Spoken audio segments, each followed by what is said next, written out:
do you have any advice, Psychic Zack, of kind of some do's and don'ts of like what you should and shouldn't do during Mercury retrograde? And it can even be something simple or just kind of simple tidbits, or you can go into as much detail as you want, Zack, however much you feel like you want to elaborate on as well.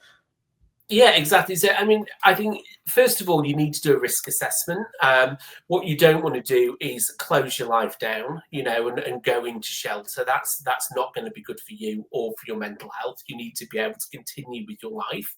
But you need to, as I say, do a risk assessment and think, how bad is retrograde going to affect me? So first of all, if you are not in one of those star signs that is directly affected by retrograde, the impact is going to be substantially less. So you can probably afford to perhaps do a little bit more. If you're one of those star signs which are very much in the thick of it, then you are going to want to take a little bit more caution.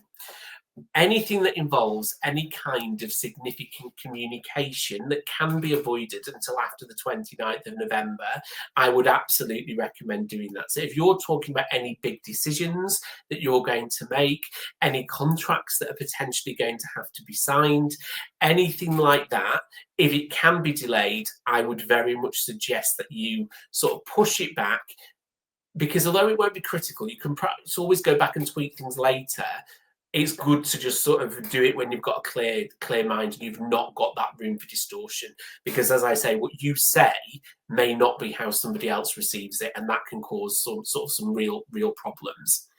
The good news is, though, there are things that you can do, particularly if you are feeling particularly heightened with your energy, to mitigate the impacts of retrograde. So, very simple things as well. So things like crystals can be really, really effective. Particularly things like black tourmaline is really, really useful at absorbing sorts of negative energy and anxiety. And just having a few pieces of that around your living space will really help to ground you. Any earth signs as well, it's all about being sort of grounded at this time and sort of keeping your feet on the ground and not getting carried away with what's going on up there. So your Tauruses, for example, your Virgos, if you can sort of really embed into that earth sort of part of you, that will really help you to keep your feet on the ground. That's really beneficial. I also never, it's not specific this to retrograde, but I think it's advice I give to my customers all the time. Don't underestimate the impact of orange as positive energy. I know it's a drink that we drink, but it's really good at sort of, pumpkins are orange on them, Halloween, we put them out. It's really good at deflecting sort of negative energy. So I always sort of have a lot of that colour orange around you. Citrine as well is really, really effective crystal to have around you at this sort of time. And I found all of that can really sort of help ground that energy. Wonderful advice, Zack, there.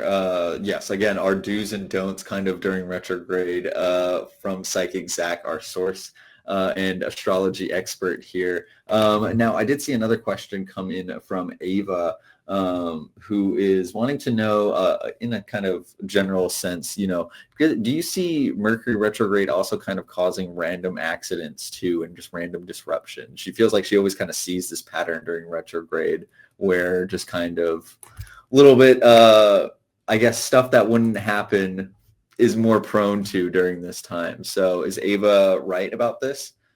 Yeah, absolutely. And again, I don't think it's a direct effect of the retrograde in itself. It's a direct, it's the impact of your behaviour based on the retrograde that very often causes this.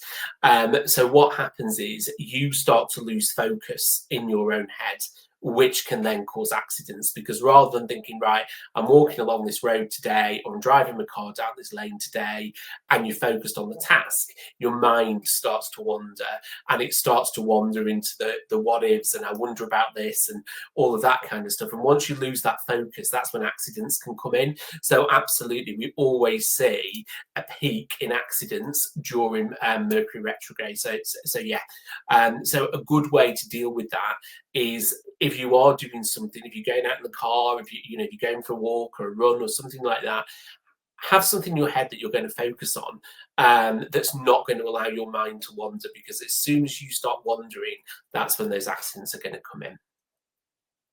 All right. Thank you, Ava, for submitting that question too, and really making it an interactive live stream, everybody. Now, I feel like that is a good amount of time. We've learned a lot about how Mercury retrograde can kind of affect us, that especially just how disruptive it can be, but it can also be a really good time for preparing ourselves, especially for that post-retrograde period where there's a lot of kind of pent-up energy to grow and kind of take action. So you don't want to act during all that retrograde time because things can be a little disruptive. You may run into some accidents. Yes, like even Ava brought forward, but that post-retrograde period is a time of action as Psychic Zack is kind of promoted. And yes,